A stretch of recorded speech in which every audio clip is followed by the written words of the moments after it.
Late last night and early today, at my direction, the United States Armed Forces conducted an extraordinary military operation in the capital of Venezuela. Overwhelming American military power, air, land, and sea, was used to launch a spectacular assault. And it was an assault like people have not seen since World War II.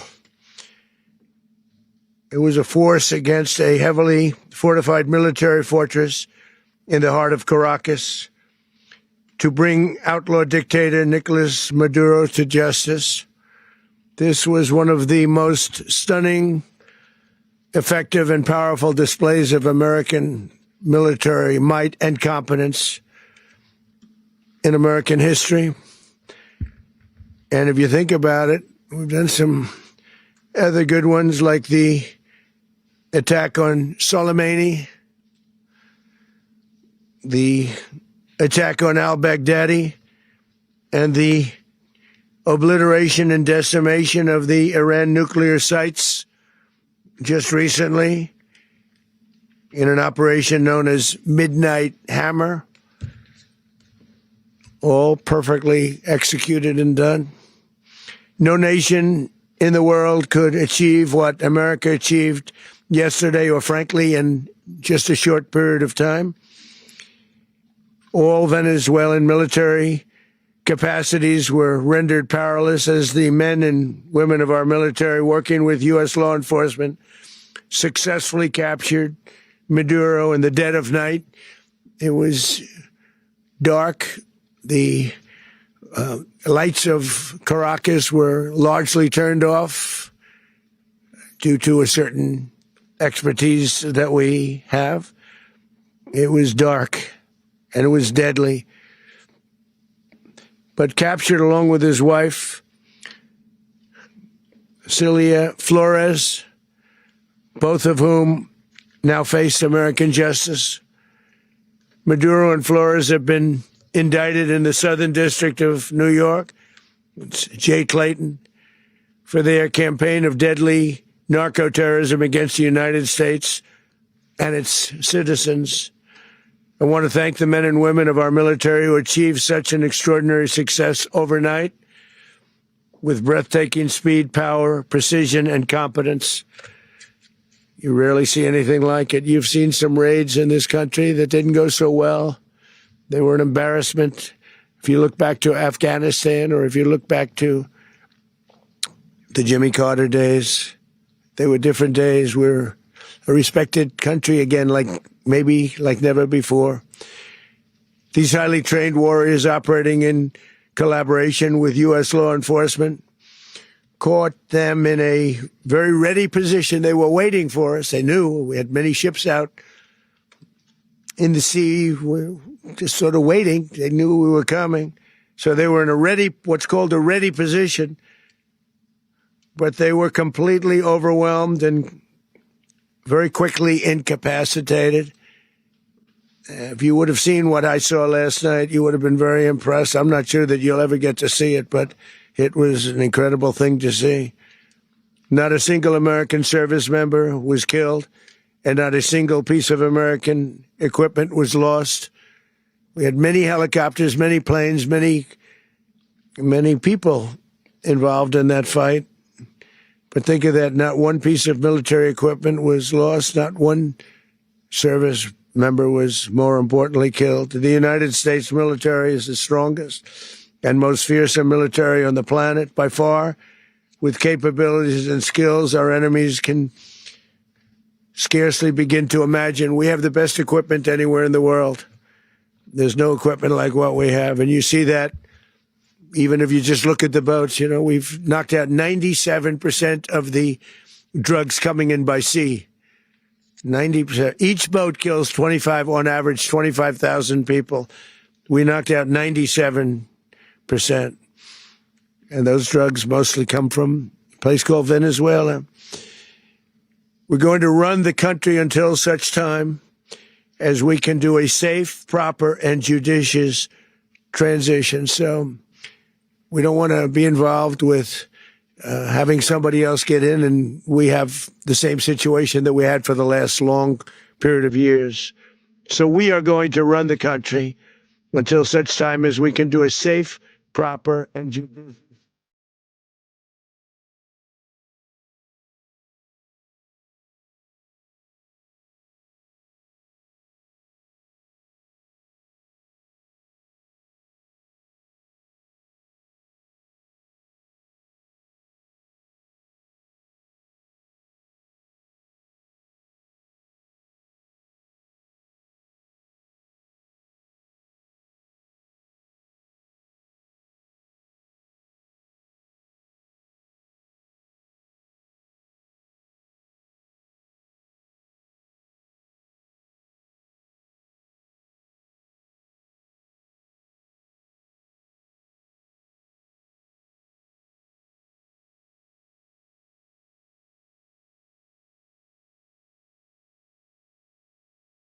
Can take place. So we're going to stay until such time as we're going to run it, essentially, until such time as a proper transition can take place.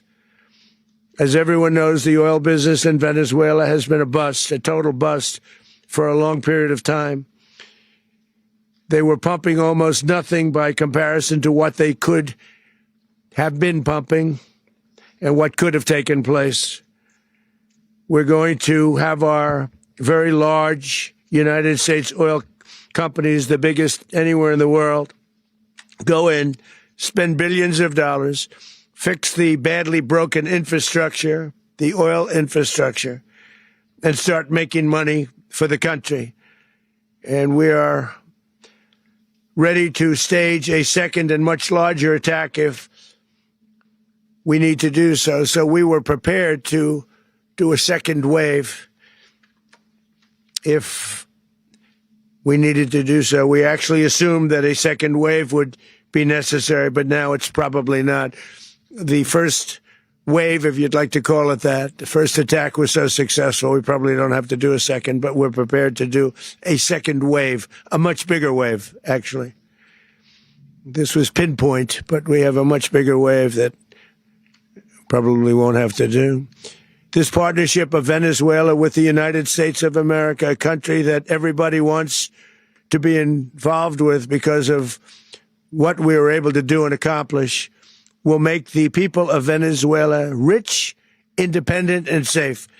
And it will also make the many, many people from Venezuela that are living in the United States extremely happy. They suffered. They suffered. So much was taken from them. They're not going to suffer anymore. The illegitimate dictator Maduro was the kingpin of a vast criminal network responsible for trafficking colossal amounts of deadly and illicit drugs into the United States. As alleged in the indictment, he personally oversaw the vicious cartel known as Cartel de las Solas, which flooded our nation with lethal poison, responsible for the deaths of countless Americans, the many, many Americans. Hundreds of thousands over the years of Americans died because of him.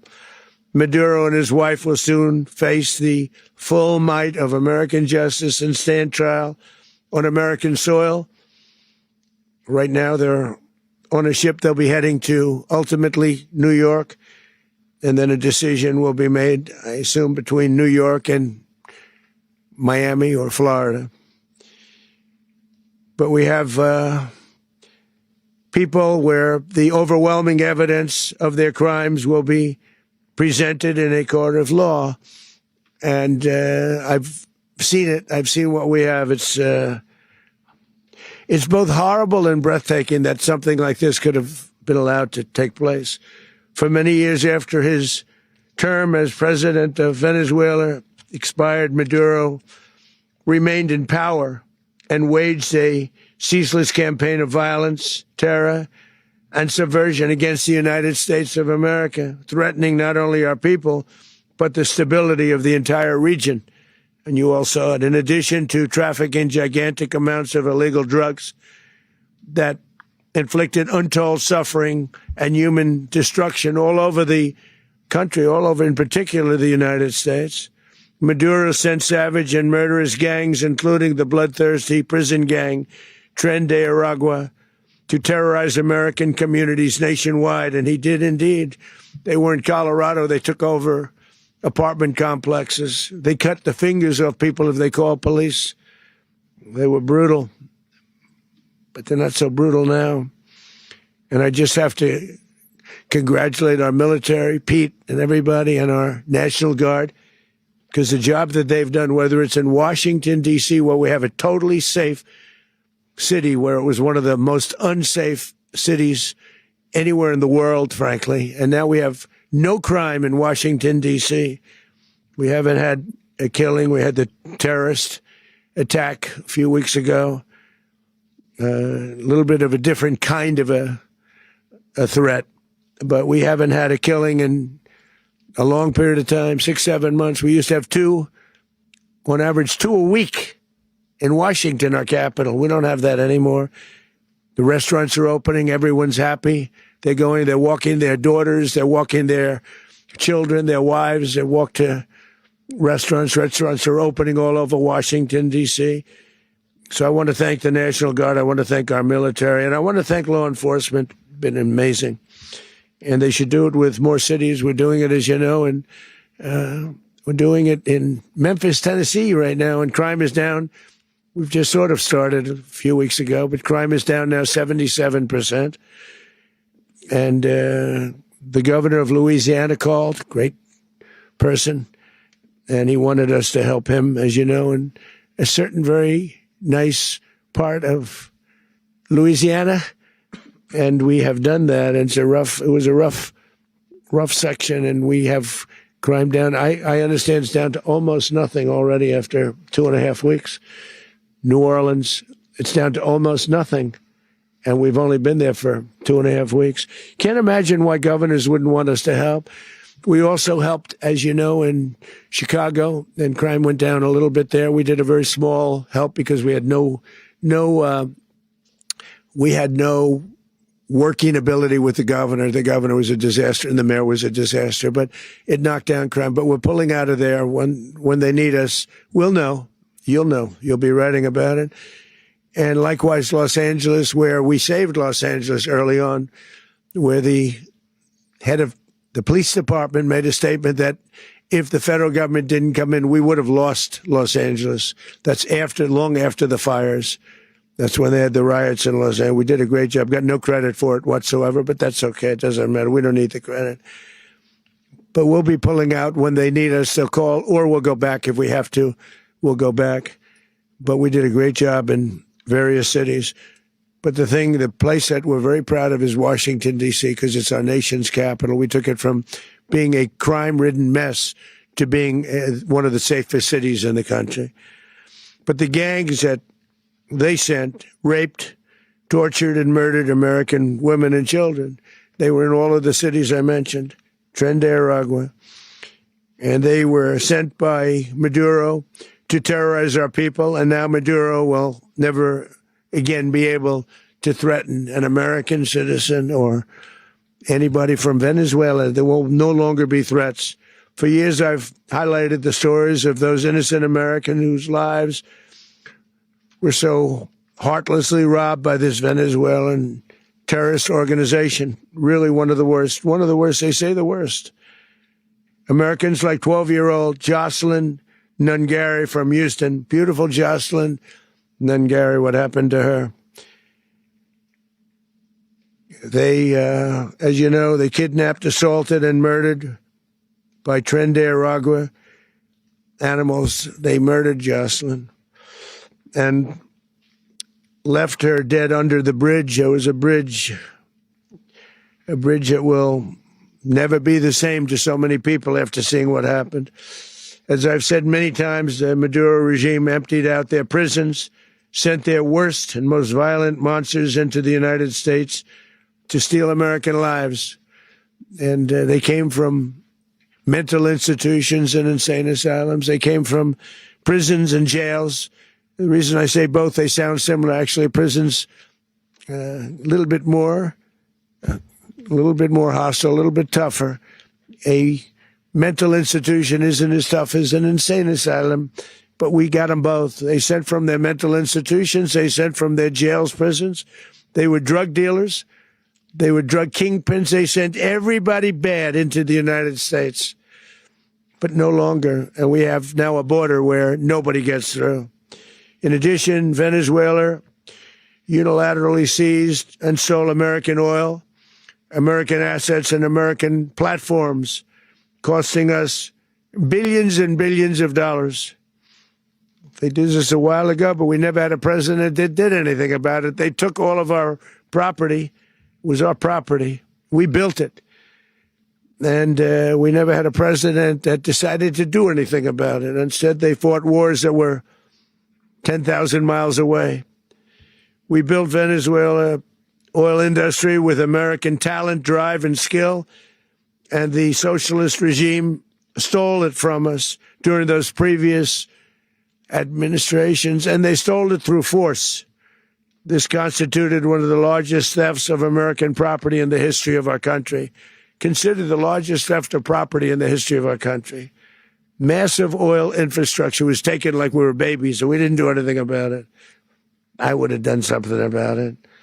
America will never allow foreign powers to rob our people or drive us back into and out of our own hemisphere. That's what they did.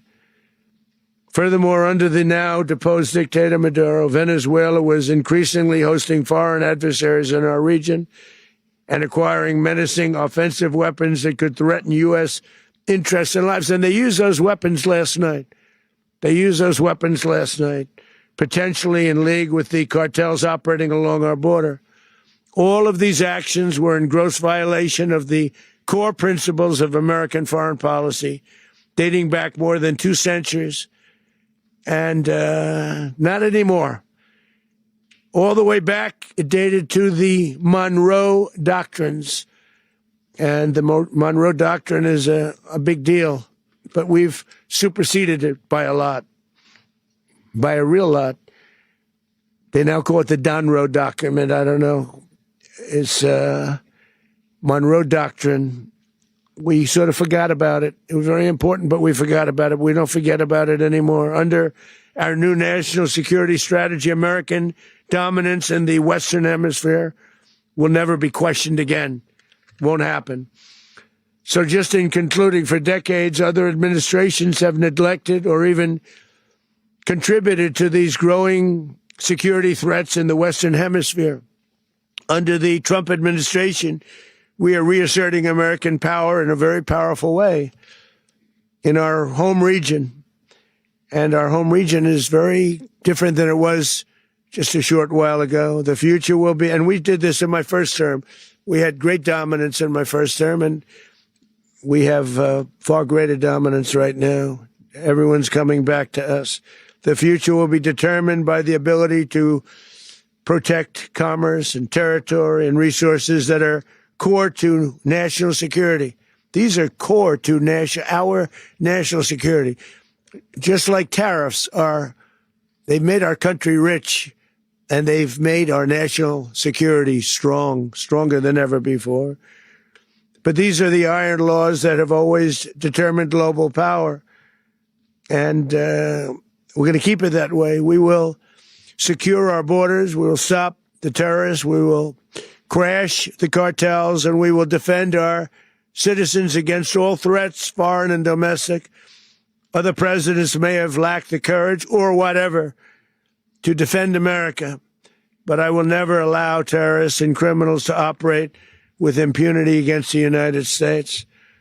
This extremely successful operation should serve as warning to anyone who would threaten American sovereignty or endanger American lives. Very importantly, the embargo on all Venezuelan oil remains in full effect. The American Armada remains poised in position, and the United States retains all military options until United States demands have been fully met and fully satisfied. All political and military figures in Venezuela should understand what happened to Maduro can happen to them, and it will happen to them if they aren't just fair, even to their people.